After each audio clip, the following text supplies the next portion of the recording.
రాష్ట్రము తెలంగాణ రాష్ట్రంలోని ప్రజలు మంచి వాళ్ళు. ఎందుకంటే అన్న అంటే అన్నం పెడతారు. ఇట్లాంటి కొందరి మూర్ఖుల వల్ల తెలంగాణ పేరు పోతుంది. ప్రజలకు మాట వస్తుంది. ఇలాంటి వాళ్ళ మాటలు పట్టించుకోకండి. తెలంగాణలో అందరూ ఉంటారు, అందరూ ఉండొచ్చు. భారతదేశంలో ఎక్కడైనా ఏ రాష్ట్రంలో అయినా ఉండొచ్చు. బయట దేశాల వాళ్ళు కూడా వచ్చి ఇక్కడ ఉన్నారు కదా. ఇక్కడ అమెరికా వాళ్ళు ఇక్కడ ఉన్నారు, జర్మనీ వాళ్ళు ఉన్నారు, చైనా వాళ్ళు కూడా ఇక్కడ ఉన్నారు కదా, అక్కడ కూడా ఉన్నారు కదా. అట్లనే తెలంగాణ వాళ్ళు కూడా బయట దేశాలలో కూడా ఉన్నారు కదా. అట్లా మాట్లాడడం తప్పు.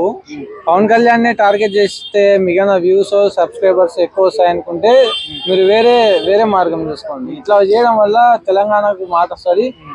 మంచోళ్ళని మేము నమ్మే తెలంగాణ ప్రజలకు కూడా మాట వస్తుంది. ఒకవేళ ఆయన తెలంగాణకు వచ్చి పార్టీ కానీ బలోపేతం చేస్తే ఇక్కడ ఉన్నటువంటి రాజకీయ నాయకులకి రాజకీయ జీవితం ఉండదు, అందుకోసం అని భయపడుతున్నారని చెప్పేసి అంటున్నారు. నిజం. ఇక్కడ తెలంగాణ ప్రజలు ఎట్లా అంటే ఉద్యమకారులు.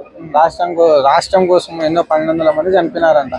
వాళ్ళు ఓటు వేసేటప్పుడు అన్ని ఆలోచన చేస్తారు. వేరే రాష్ట్రాలు ఎట్లుంటాయేమో తెలియదు కానీ తెలంగాణ ప్రజలు మాత్రము కష్టజీవులు, కష్టపడేటోళ్ళు, కష్టాన్ని నమ్ముకునేటోళ్ళు. ఓటు వేసేటప్పుడు 100% ఆలోచన చేసి ఓటేస్తారు. అట్లా ఎంత ఇంపాక్ట్ ఏమి ఉండదు. ఇక్కడ మీటింగ్ పెడుతున్నారు అన్నప్పుడే ఎందుకు ఇంత గోలగోల చేయడం కానీ ఇష్యూ చేయడం కానీ ఎందుకు చేస్తున్నారు అనుకోవచ్చు. అదే కదా, వ్యూస్ రావాలా, సబ్స్క్రైబర్స్ పెరగాలి కదా, వీళ్ళకు టీఆర్ఎఫ్ రేటింగ్స్ రావాలి కదా. కల్వకుంట్ల కవిత గారు, పొన్నం ప్రభాకర్ గారు కావచ్చు, వీళ్ళు కూడా మాట్లాడుతున్నారు కదా. వాళ్ళంటే పొలిటీషియన్ అంప. వాళ్ళ గురించి చెప్పాలి.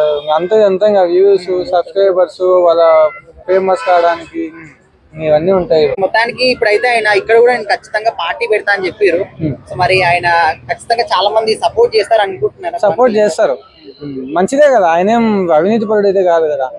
ఏం లక్షల కోట్లు అయితే అవినీతి చేసి ఏం బ్యాంకర్లలో ఏం పెట్టుకోలేదు కదా. మంచిగా చేయాలనుకుంటాడు, చేస్తాడు. చేయనికి మన తెలంగాణ ప్రజలు కూడా సహకరిస్తారని అనుకుంటున్నాను.